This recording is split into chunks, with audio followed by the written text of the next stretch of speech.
Bonjour à tous et bienvenue dans cette vidéo dans laquelle je vais vous expliquer comment on fait pour créer des évaluations en ligne à l'aide de la plateforme Moodle. Pour faire cette présentation, je vais utiliser le cours dans lequel vous vous trouvez. Alors quand vous ouvrez vos cours pour la première fois, vous voyez le panneau de navigation qui se trouve ici sur le côté, qui peut être masqué ou affiché, et puis généralement deux sections. Alors, la première chose qu'il faut bien comprendre sur la plateforme Moodle, c'est que pour pouvoir créer du contenu, il faut aller sur le petit engrenage qui est ici en haut à droite et activer le mode édition. C'est ce mode qui va nous permettre d'ajouter du contenu sur votre espace de cours. Voilà, alors, vous voyez qu'un petit crayon apparaît à côté de chaque objet, on a aussi la possibilité de les déplacer. La première section, je vais la renommer Créer un test.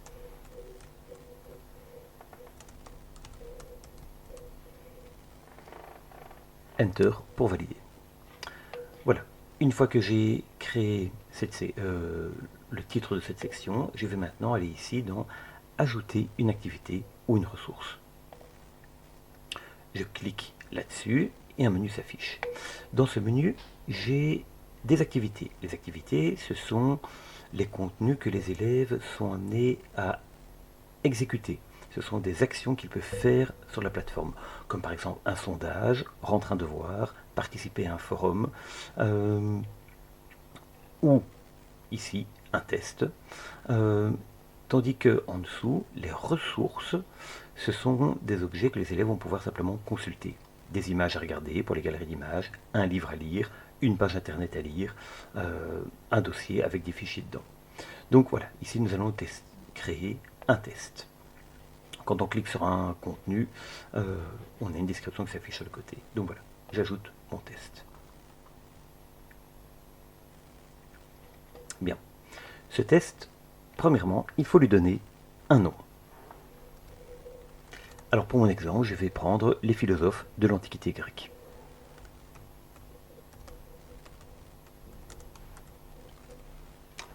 Bien. En dessous de mon titre, je peux mettre une description. Ce n'est pas nécessaire. Ici, je ne vais rien mettre.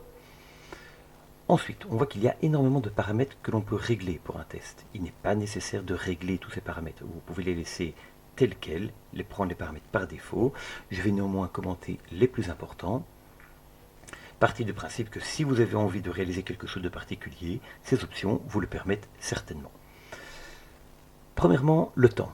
Alors, vous voyez qu'on peut définir une date à laquelle le test s'ouvre, une date à laquelle le test se ferme. Ici, comme elles ne sont pas activées, il reste ouvert tout le temps, il ne se fermera jamais. On peut aussi définir, une fois que le test a commencé pour un élève, de combien de temps il dispose. Ici, de nouveau, l'élève dispose de tout le temps qu'il veut, puisque je n'ai pas activé ce paramètre. Bien. Ensuite, la note. Alors, il n'y a pas de catégorie pour cette note, mais si on veut, on peut créer des catégories ailleurs sur son espace de cours, des catégories de notes, donc en gros, les différentes compétences évaluées dans un cours. Ici, on ne va pas y toucher. Ce paramètre-ci est plus important, il s'agit du nombre de tentatives autorisées. Par défaut, il est réglé sur illimité, les élèves peuvent faire le test autant de fois qu'ils le souhaitent, mais on peut limiter les tentatives à 1 jusqu'à 10 tentatives. Quand le test est réalisé plusieurs fois, quelle est la note qui est prise en compte, Est-ce que c'est la note la plus haute, la moyenne, la première ou la dernière tentative? Voilà. Alors, à part ces deux paramètres-là, on peut regarder ici pour les options de feedback. Non, on ne va pas parler des feedbacks maintenant. Je regarde s'il y a d'autres choses que j'ai envie de vous montrer ici. Non. Bien, alors on va maintenant enregistrer notre test. On va aller ici sur enregistrer et afficher le test.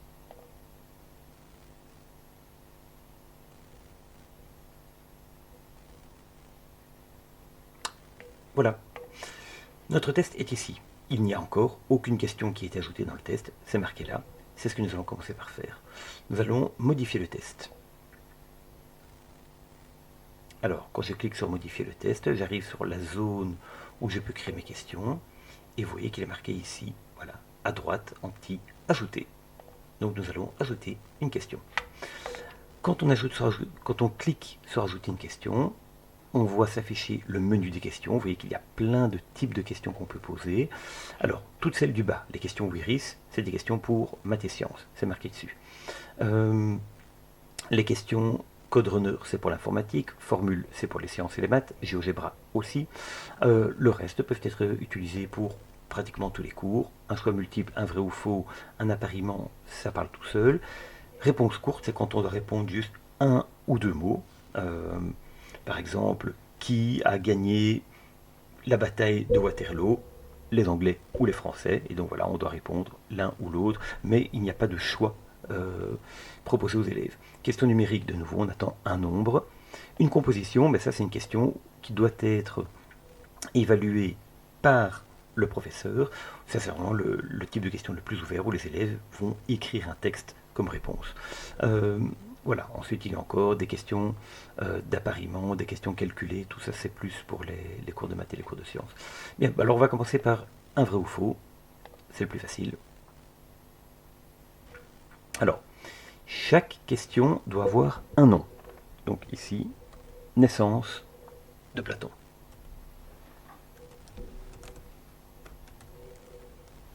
Voilà. Alors ici, je pose ma question. Platon est né en 234 avant Jésus-Christ.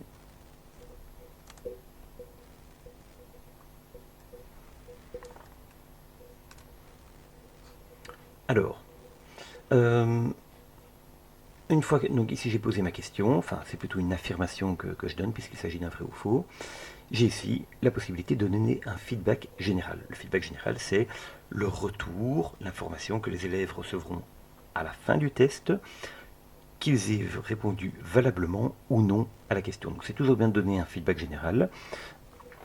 Et en général, je n'utilise pas les feedbacks particuliers qui sont les feedbacks si on a répondu vrai ou les feedbacks si on a répondu faux. Ça amène des risques d'erreur. Donc le feedback général,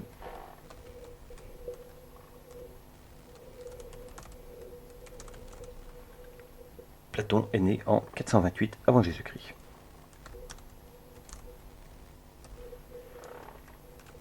Bien. Maintenant, quelle est la bonne réponse à cette question? La bonne réponse est que ce que j'ai dit ici est faux. Donc je laisse faux. Je dois encore, ici donner les points à ma question. La question est par défaut de côté sur un point. Ça me convient. Donc, pour résumer, j'ai donné un titre, j'ai posé ma question, j'ai défini les points, j'ai donné un feedback général, j'ai dit si mon affirmation était vraie ou fausse, je n'ai plus rien à faire d'autre, donc j'enregistre. Voilà, ma première question est ici. J'avais donné un point pour ma question, mais si j'ai envie, je peux ici modifier et je peux mettre cette question sur 2 points, 3 points. Si une question contient des points pour, par exemple, 4, je peux ici remettre sur 1 ou mettre sur plus. Voilà, il faut juste avoir en tête un petit peu la pondération relative, mais il n'est pas nécessaire que le total de la question corresponde au total des points dans la question. Bien. Ensuite, je vais ajouter une deuxième question. Cette question, on va faire une question d'appariement.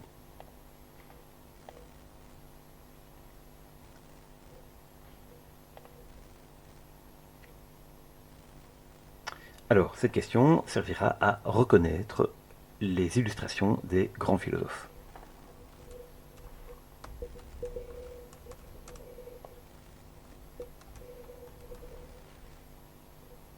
Bien. Donc, je donne le texte de ma question. Associe chaque image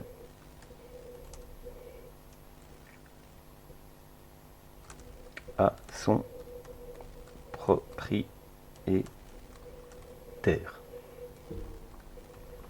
Voilà. Donc de nouveau, ici, je pourrais mettre un feedback. Bah, le feedback, c'est un petit peu difficile dans ce cas-ci, puisque c'est un feedback avec des images associées, mais on pourrait l'imaginer. Alors, comme c'est un vrai ou faux, on propose de... donc comme c'est un appariement, on propose de mélanger les items. On peut le faire, comme on peut le faire pour les choix multiples. Ensuite, je vais ici mettre les différents éléments qu'il va falloir apparier. Alors, je vais un petit peu parler ici de l'éditeur de texte. C'est l'éditeur que vous allez retrouver partout dans Moodle. On va un petit peu l'agrandir. Voilà. Donc, c'est un éditeur de texte HTML. Vous avez la possibilité de définir différents styles, petits, grands, mettre en gras, en italique, faire des listes à puces, insérer des liens, insérer des images, c'est ça qu'on va utiliser ici, insérer des vidéos, des sons, etc. etc.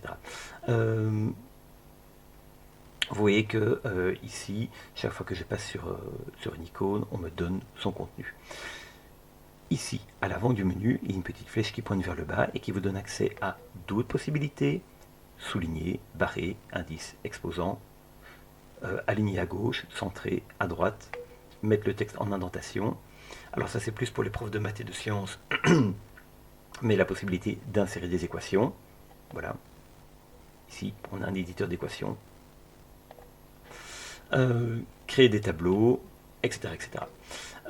Si maintenant vous êtes gêné par la taille, il y a toujours moyen ici, avec les 4 petites flèches, de le mettre en plein écran. Voilà. Donc, ici je vais insérer une image. Là, je vais retourner sur la question 1. Voilà. Je vais insérer une image. Cette image, voilà, je clique ici. Et pour l'insérer, je devais parcourir les dépôts. Alors, il y a énormément de dépôts disponibles. Les fichiers qui sont déjà sur la plateforme, un fichier qui se trouve sur mon ordinateur. Ici, j'ai la possibilité d'intégrer mes fichiers de mon répertoire personnel de Smart School à l'intérieur de Moodle. Et puis ici, la possibilité d'aller faire une recherche sur Wikipédia. C'est ça qu'on va faire. Donc on va commencer avec Platon. Voilà, donc je vais faire une recherche de Platon sur Wikipédia. Voilà, il est ici. Platon est là, hop, je le sélectionne, je prends ce fichier. Alors vous voyez que l'image est extrêmement grande, on va la réduire.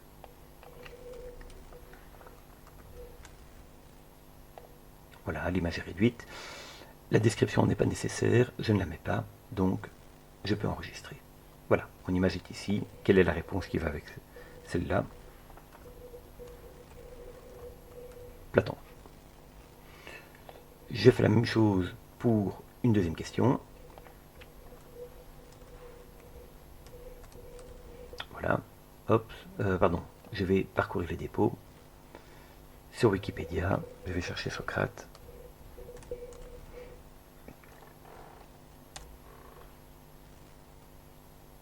Voilà, hop, il est ici. Je sélectionne le fichier. De nouveau, je le redimensionne. Description non nécessaire, j'enregistre l'image. Je donne la bonne réponse. Voilà, Socrate. Je ne vais pas aller plus loin. Le but n'est pas de faire un test réaliste. J'ai dû vous montrer les possibilités qui existent. Donc, j'enregistre ma question.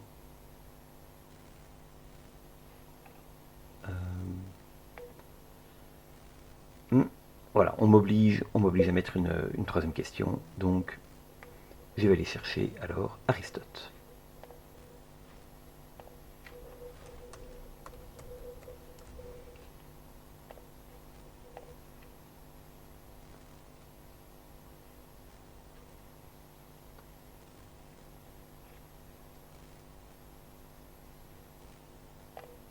Voilà, ici.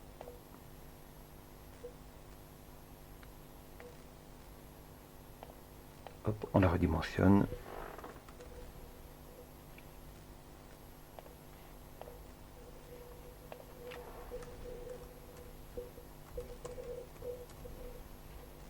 Voilà, et maintenant je peux enregistrer. Bien. J'ai placé 2 questions dans mon test. On pourra encore faire l'illustration d'un choix multiple.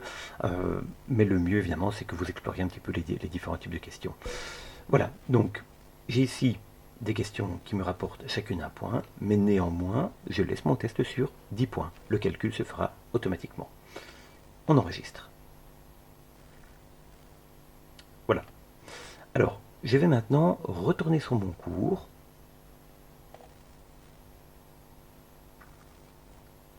Et je vais faire quelque chose de très important. Je vais ici cacher mon test. Voilà, c'est marqué ici, caché pour les étudiants. Pourquoi? Mais parce qu'en fait, tant que le test n'est pas... tant qu'on n'a pas terminé la réalisation du test, il vaut mieux qu'il ne soit pas visible pour les étudiants. Quelqu'un pourrait commencer le test, et une fois qu'un élève a fait un test, il est impossible de le modifier. C'est un petit peu logique, on ne peut pas revenir sur les différentes questions alors que quelqu'un a déjà réalisé une première fois les questions.